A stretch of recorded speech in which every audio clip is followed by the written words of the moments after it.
Hello সবাই, আমার channel শুভ্রবীর সবাইকে স্বাগত। আজ আমরা সম্পূর্ণ নতুন ফ্যান্টাস্টিক ফোর ফার্স্ট স্টেপ টিজারে ডুব দেবো, যা ইতিমধ্যেই রিলিজ হয়েছে। বিশ্বাস করুন, এটি নামের মতোই ফ্যান্টাস্টিং ছিল।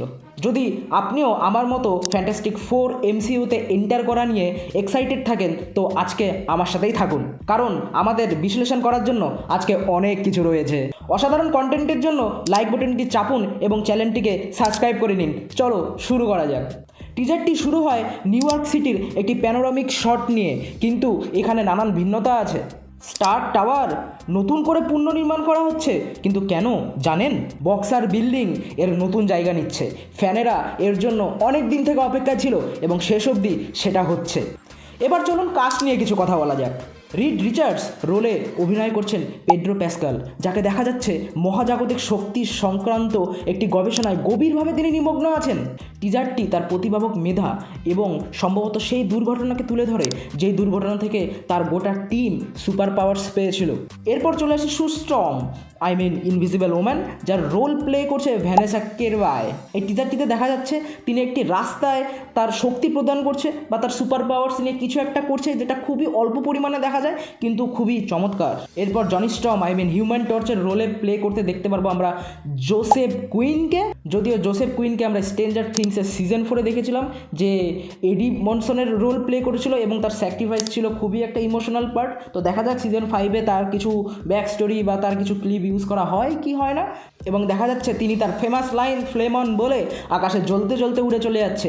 এরপর বেন গ্রিম দ্য থিংস এর রোলে প্লে করছে এবং মস। এবার দ্য থিংসের জন্য যে সিজিআইটি ইউজ করা হয়েছে এবার দুর্দান্ত। আমরা যদি আগের 2007-8-এর ফ্যান্টাস্টিক ফোর বা 2015-র যদি আমরা ফ্যান্টাস্টিক ফোরের সিজিআই আমরা দেখতে পারি সেই দ্য থিংসের, সেটা মাছ বেটার অতটা লাগতো না, কিন্তু এবার 2025-এর যে সিজিআইটা দ্য থিংসকে দেওয়া হয়েছে এটা মাছ বেটার এবং খুবই ভালো এর জন্যই, কারণ তার ডিটেলিংয়ে প্রচণ্ড পরিমাণে ভালোভাবে সেই টেক্সচারগুলোকে আমরা বুঝতে পারছি এবং তার মুখের স্ট্রাকচারটাও এবার একদম কমিক রিলেটেড করা হয়েছে, যেটা দেখতে আমাদের খুবই ইন্টারেস্টিং লাগছে।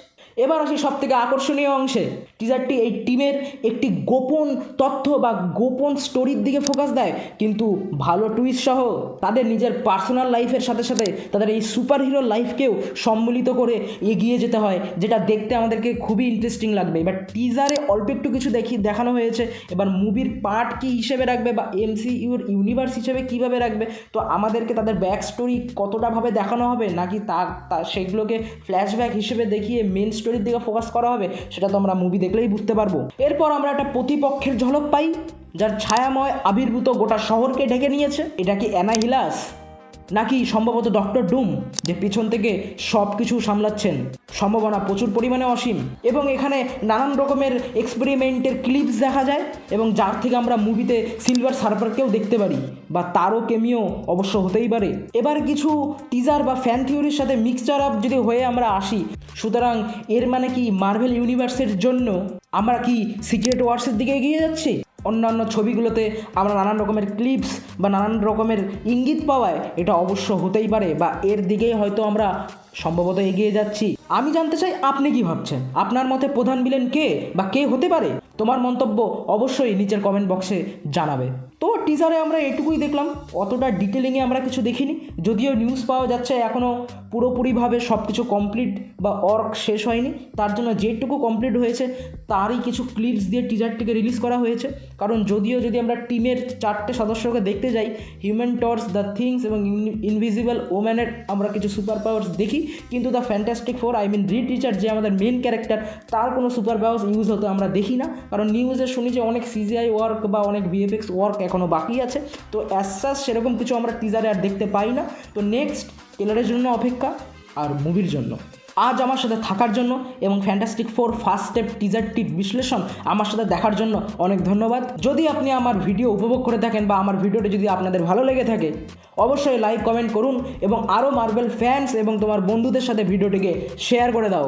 আরও বিশ্লেষণ এবং আরও আপডেটের জন্য, আরও ফ্যান্টাস্টিক ফোরের ছোটো ছোটো ডিটেলিংয়ের জন্য এই চ্যানেলটিকে সাবস্ক্রাইব করতে একদমই ভুলবেন না। পরবর্তী সময় পর্যন্ত এই টিজারটির মতোই ফ্যান্টাস্টিক থাকুন আর দেখতে থাকুন শুভ্রবীর।